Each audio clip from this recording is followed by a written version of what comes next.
Boa tarde, eu sou William Loner. Boa tarde, eu sou o Batman Fernandes. Hoje nós teremos uma edição especial do Jornal Nacional. É a nossa retrospectiva dos últimos anos, desde a posse de Eurico Gaspar Dutra até o dia de hoje, 31 de março de 1964. Esse período foi marcado pelo que acadêmicos modernos chamam de populismo. O populismo é o nome de uma estratégia política que apela para a simpatia do povo, para construir seu poder.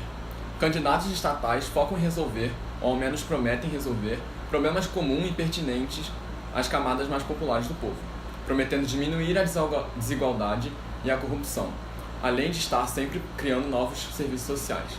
O político populista, assim, consegue adquirir e manter o poder com o apoio da população. Logo após esse breve intervalo comercial, começaremos nossa retrospectiva. Eletrodomésticos e automóveis e CIA. Venha você também para Eletrodomésticos, Automóveis e Companhia. Vivencie o padrão de vida americano e leve-o para sua casa. São privilégios como nunca antes. Compre um rádio, ou, melhor ainda, uma de nossas televisões imensas de 12 polegadas, com alta definição de imagem. O número de pessoas que já compraram suas próprias TVs aumentou em 2.000% desde 1950. Todos estão vendo suas novelas, e todos são atualizados diariamente pelas propagandas públicas. E você, vai ficar para trás? Além do mais, você pode aproveitar e ainda comprar um automóvel novinho. Marcas internacionais como a Chevrolet, com muitas peças sendo produzidas aqui no Brasil. Ande pelas ruas com orgulho, ouvindo a sua canção de bossa nova preferida no rádio. Eletrodomésticos e automóveis e CIA. Após o término da Segunda Guerra Mundial, a América Latina obteve um sentimento de liberdade e democracia, inspirado por novas eleições abertas e democráticas, instauradas em vários países, incluindo o Brasil. Esse sentimento foi substituído pelo medo de uma revolução comunista que alimentou um fervor em defender o modo de vida capitalista pelos Estados Unidos. Qualquer tentativa de limitar as possibilidades de exploração de mercados e recursos naturais de países latino-americanos passou a ser vista como um sintoma de uma conspiração comunista internacional. Nesse contexto, nasceu a política populista no Brasil, com o voto se tornando obrigatório para homens e mulheres alfabetizados e a urbanização em alta. O número de eleitores brasileiros subiu. Com muitos novos eleitores, especialmente mais pobres e de origem rural, os candidatos governamentais usaram publicidade e adotaram políticas que beneficiavam as classes médias e baixas para conquistar a confiança e o voto do povo. Nesse período, vários candidatos carismáticos que se dirigiram diretamente com o povo foram eleitos.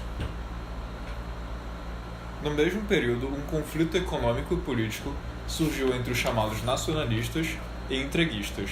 Os nacionalistas achavam que o governo deveria interferir na economia, que o capital estrangeiro que entrava no Brasil deveria ser controlado e que o Brasil deveria se distanciar dos Estados Unidos. Os entreguistas, por outro lado, achavam que o governo não deveria intervir na economia, que o capital estrangeiro entrando no Brasil não deveria ser limitado e que o Brasil deveria se aliar aos Estados Unidos. O conflito entre nacionalistas e entreguistas culminou na criação da Petrobras, quando os nacionalistas ganharam a decisão de se o Brasil deveria extrair e lucrar com o próprio petróleo. Depois dos próximos comerciais, continuaremos nossa retrospectiva com nosso repórter de campo, Caniel Ramos, que nos contará sobre o legado político e econômico dos governos. Any place, any time is a good time for Coke. Only Coca-Cola gives you that refreshing new feeling. Refreshing new feeling. Refreshing new feeling. Coca-Cola's bright and lively. Coca-Cola has more zest. Coke is a lot more than living. Refreshing zest. Only Coca-Cola gives you that refreshing new feeling. Refreshing new feeling. Refreshing new feeling. Coca-Cola gives you that refreshing. Nossa transmissão está pronta. Caniel, está me ouvindo? Sim, Billiam, estou te ouvindo. Hoje eu me encontro no lado de fora da Galeria dos Presidentes. onde se encontram os rostos de todos os presidentes que retiveram o ilustre cargo de presidente da República. Em vista de nossa retrospectiva, começamos por Eurico Gaspar Dutra. Na área de política externa, o governo de Eurico Gaspar Dutra buscava fortalecer os laços entre Brasil e Estados Unidos, visando fundos de apoio americanos. Contudo, isso não chega a acontecer. Ao se aliar com os Estados Unidos, todas as relações diplomáticas entre o Brasil e a União Soviética são rompidas, e o PCB é cassado pelo TSE. Gaspar Dutra busca se afastar de medidas varguistas, aliando-se à UDN, reduzindo investimentos públicos, promovendo o arrojo salarial e uma economia liberal. Contudo, o incentivo à importação rapidamente drena as reservas de moedas estrangeiras e desequilibra o orçamento federal com a inflação. Ele propõe o Plano SALT, uma medida intervencionista em contraste com a sua política anterior, que planeja estimular e desenvolver os setores econômicos via injeção de capital governamental na economia. Todavia, o plano não foi efetivo devido à falta de recursos e a economia foi deixada em um estado deteriorado. Novas eleições foram realizadas em 50. Dutra apoiou o candidato do PSD e a UDN lançou seu próprio candidato na corrida. Porém, o vencedor foi o já conhecido Getúlio Vargas e a coligação entre o PTB e PSP. Para recuperar a economia do governo Dutra, Vargas adota o Plano de Reaparelhamento Econômico. Esta medida intervencionista foca no desenvolvimento industrial e políticas de setores econômicos específicos, com os mais significantes sendo da energia e rodoviário. O governo cria o BNDES em 52, a Petrobras em 53 e em 54 propõe a criação da Eletrobras. Para evitar greves de trabalhadores indignados com o declínio salarial do governo Dutra, Vargas aceita a proposta do ministro do Trabalho João Goulart de aumentar o salário mínimo em 100%. Empresários acusam Vargas de adotar uma medida comunista e a UDN trabalha para piorar a reputação do governo. Em 1954, o atentado da Rua Toneleiro atinge o jornalista Carlos Lacerda e o major Rubens Vaz. A oposição de Vargas o acusou de orquestrar o ataque e se mobilizou para exigir sua renúncia. 8 meses depois, Getúlio Vargas, preferindo a morte ao ser deposto do governo, se suicidou em sua residência.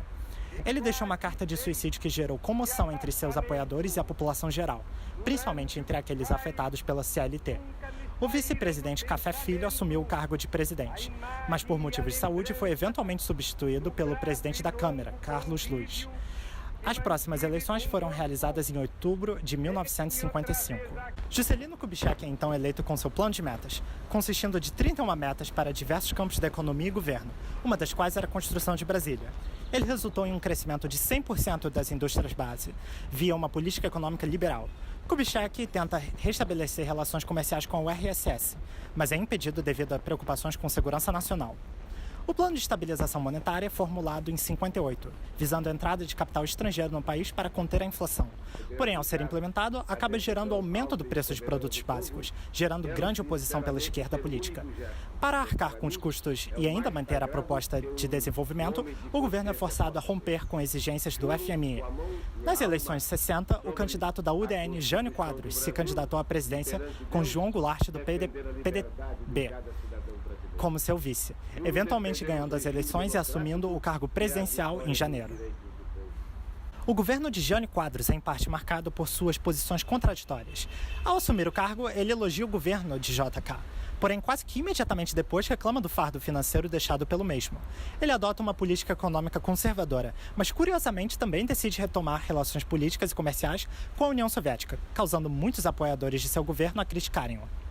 Em janeiro de 1961, o governo se posiciona a favor da economia cubana durante a Conferência de Punta del Este, onde países sul-americanos discutiam sobre suas relações com os Estados Unidos.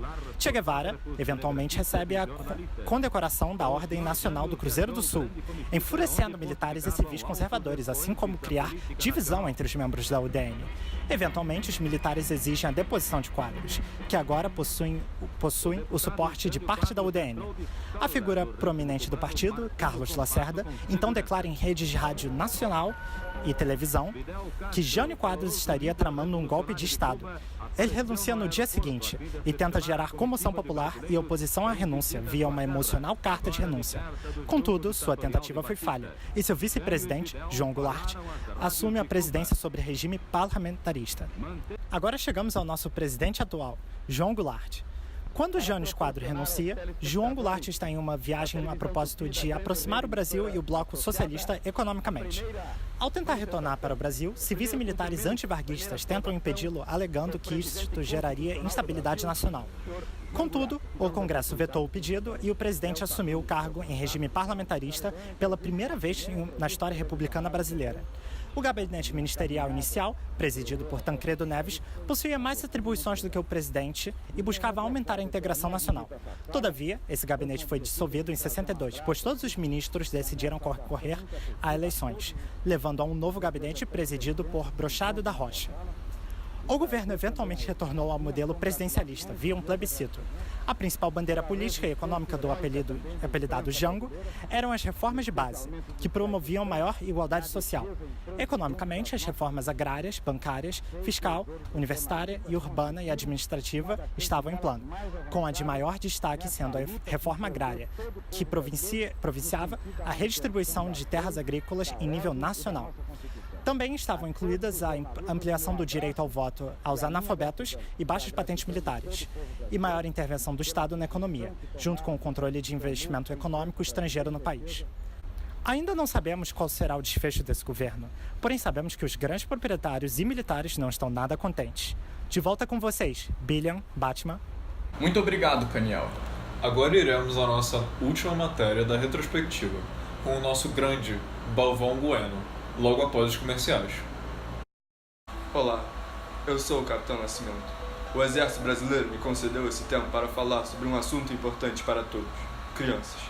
Crianças são o motivo pelo qual o Exército Brasileiro criou o programa Fora Comunistas, uma campanha nacional de conscientização contra a ameaça vermelha. Pense nisso. Muitos dos brasileiros que se afiliam à esquerda socialista não fazem ideia do mal que o comunismo faz em outros países. Quando você se afilia ao socialismo, o governo fica um passo mais perto de controlar a sua vida. Acredite em mim, quando você não se afilia ao comunismo, você pode fazer praticamente tudo o que quiser. O povo brasileiro ainda tem uma longa jornada à sua frente, então não abra mão de suas liberdades, não se afilie ao socialismo. Se você já estiver afiliado, pare, peça ajuda. O Exército Brasileiro quer que você se dê uma chance de descobrir tudo que você tem a liberdade de fazer. E eu também. Agora teremos nossa matéria sobre o nosso adorado futebol durante os últimos 20 anos, além de comentários especiais do nosso grande compositor, João Tobim, que infelizmente não pôde comparecer. Portanto, dou a palavra ao nosso especialista cultural, Balvão Bueno. Boa tarde, Batman. Boa tarde, telespectadores da Rede Globo.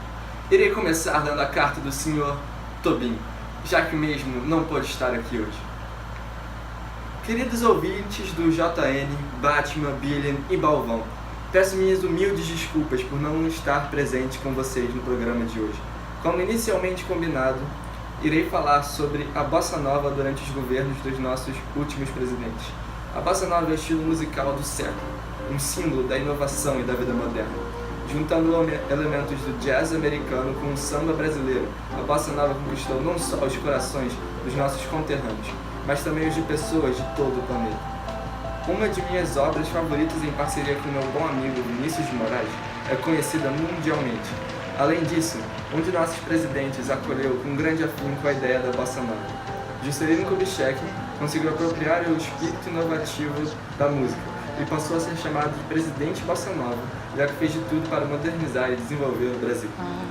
Finalmente, gostaria de terminar com a afirmação de que a bossa nova é um movimento cultural associado ao crescimento urbano, à industrialização e o desenvolvimento brasileiro como um todo. Atenciosamente, João Tobim.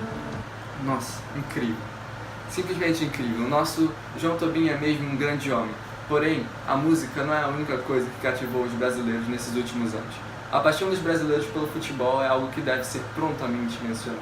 A saga começa em 1950, quando o povo brasileiro sofreu um dos maiores traumas da história.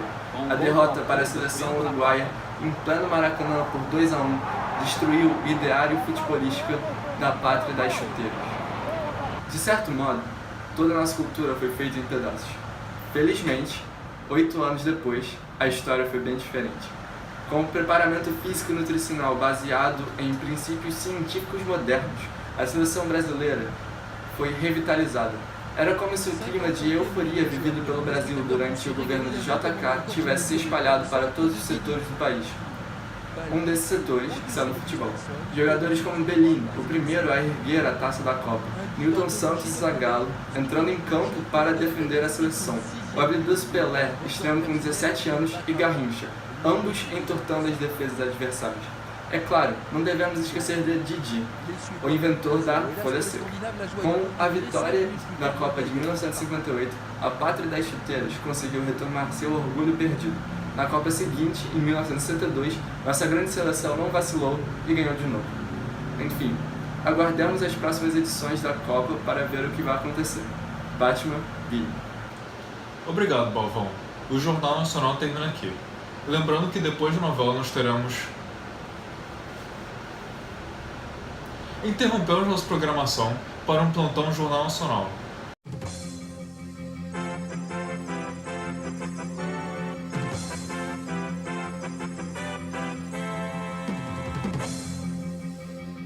Acabamos de receber informações sobre a movimentação de tropas militares visando a retirada de Jango do poder. Voltaremos com mais informações sobre esses novos acontecimentos.